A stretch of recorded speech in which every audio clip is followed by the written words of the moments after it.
जय श्री राम। सिंह राशि के जातकों, साप्ताहिक राशिफल 25 जनवरी से लेकर 31 जनवरी तक कैसा रहने वाला है आपके लिए, आइए इसको जानते हैं। विशेष तौर पे चंद्रमा के गोचर के आधार पर 25, 26 और 27 तारीख में जो चंद्रमा का गोचर है वो आपकी राशि से 9th हाउस में गोचर करेगा।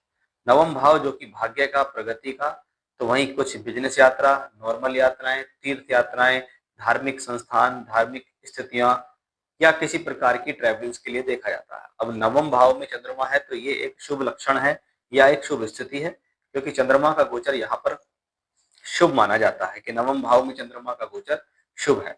अब शुभ का मतलब भी सीधा ये है कि ये एक शुभ लक्षण देने वाला है। और शुभ लक्षण का मतलब है कि हम जीवन में जो कार्य कर रहे हैं, जो प्रयास कर रहे हैं, उसमें ये हमें शुभ लक्षण देगा, ऐसा हम इसको समझ सकते हैं। आपकी राशि से 12वें घर का स्वामी है, तीसरे घर में, यानी जरूर इस दौरान या तो किसी दूर स्थान पे कोई संपर्क बन सकता है, या कोई ट्रैवलिंग हो सकती है, या कोई बाहर का व्यक्ति आपसे संपर्क कर ले, या बाहर आप चले जाएं, या आपकी इस दौरान कोई यात्रा कंफर्म हो जाए, वो भी ऐसी स्थिति में दिखता है। लेकिन ये कोई खराब संकेत देने वाला प्लेनेट नहीं है। इसके ऊपर उच्च के मंगल की दृष्टि भी है 6ठे भाव से, इसलिए ये आपके भाग्य के लिए अच्छा है। और ऐसी स्थितियों में कहते हैं भाग्य में अपॉर्चुनिटीज मिलती हैं, आपको उसको कैच करके आगे बढ़ना है।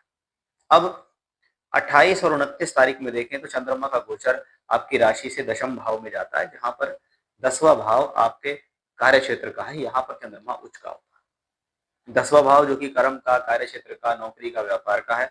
और 12वें घर का मालिक अगर दशम भाव में उच्च का होता है तो शास्त्र कहता है कि ये एक विदेश अपॉर्चुनिटी होती है, एक दूर की अपॉर्चुनिटी होती है।